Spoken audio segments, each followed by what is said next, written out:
In the heart of the village of CHUK'MA, there lived a poor orphan named Chizoba. From the time he was a child, misfortune seemed to follow him. He had lost both his parents to a strange illness that swept through the village years ago, leaving him alone in the world.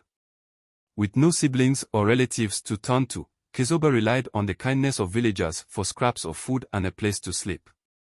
But even with their help, hunger was a constant companion. As he wandered through the village one afternoon, weak with hunger, the delicious aroma of freshly cooked yam and stew wafted through the air. Chizoba's nose led him to the village square, where a gathering was taking place. He watched from a distance as the villagers danced and sang, offering their praises to the gods.Would. At the center of the square, a large wooden idol stood, its face carved with exaggerated eyes, a nose, and a mouth. The villagers had prepared a sumptuous feast and laid it out at the foot of the idol. The finest yams, smoked fish, and bowls of palm wine were offered, meant to appease the gods and bring prosperity to the village. The elders warned that anyone who dared touch the sacred food would incur the wrath of the gods and face a terrible curse. Stories had long been told of past offenders who were struck with sudden illness or misfortune. But Chizoba, driven by the gnawing hunger in his belly, could not resist. As the villagers turned their backs to pray and chant, he darted forward, his heart pounding like the village drums. Without thinking twice, he reached for a piece of yam, his hands trembling. He devoured it in seconds, not minding the heat. He ate and ate, his hunger overpowering his fear.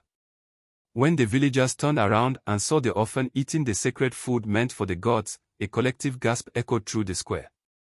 "Chizoba," cried Ozoemena, the eldest of the elders. "What have you done? The gods will strike you dead."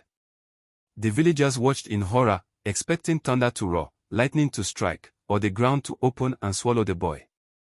But as the moments passed, nothing happened. Chizoba stood there, wiping his mouth with the back of his hand, looking around in confusion. There were no curses, no bolts of lightning, only silence. The people were baffled. Some whispered that perhaps the gods were giving Chizoba a chance to repent, while others argued that the punishment would come later. But as the day turned to night, and Chizoba walked away unharmed, their fear turned to doubt.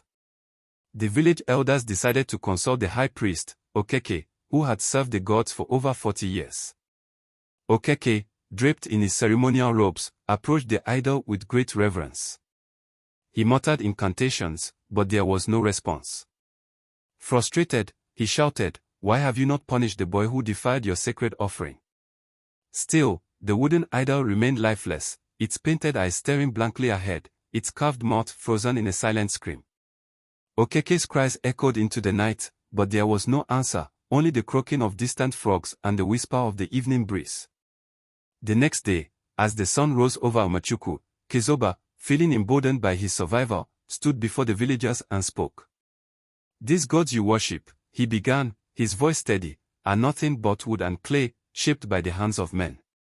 They have mouths but cannot speak, ears but cannot hear, and eyes but cannot see. I was hungry, and I ate. If they were truly gods, they would have struck me down. But here I stand." There was a stunned silence. The villagers exchanged uneasy glances. For generations, they had feared these idols, believing them to hold the power to control their fate. But Chizoba's boldness had shaken their beliefs. Slowly, they began to murmur among themselves. One of the elders, Mama Nidi, stepped forward and knelt beside Chizoba. "Perhaps this boy is right," she said. "Perhaps we have been deceived by our own fears. We have given power to things that have none." That day marked a turning point for the people of CHUK'MA. The villagers, inspired by Chizoba's courage, decided to burn the idols they had worshipped for so long. They realized that they had been bound by fear of things that were lifeless and powerless. From then on, the village chose to place their faith in the strength of their own hands, their unity, and the God of creation whom they now believed was the true source of their blessings. Chizoba became a symbol of courage, and the villagers began to take care of him, providing him with food and a place to stay. For the first time in his life, he felt the warmth of belonging. Moral of the story: do not place your trust in lifeless things that cannot help you.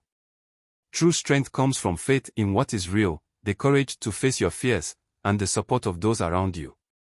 The people of Umachukwu learned that sometimes, it takes the innocence and courage of one person to expose the falsehoods that bind us.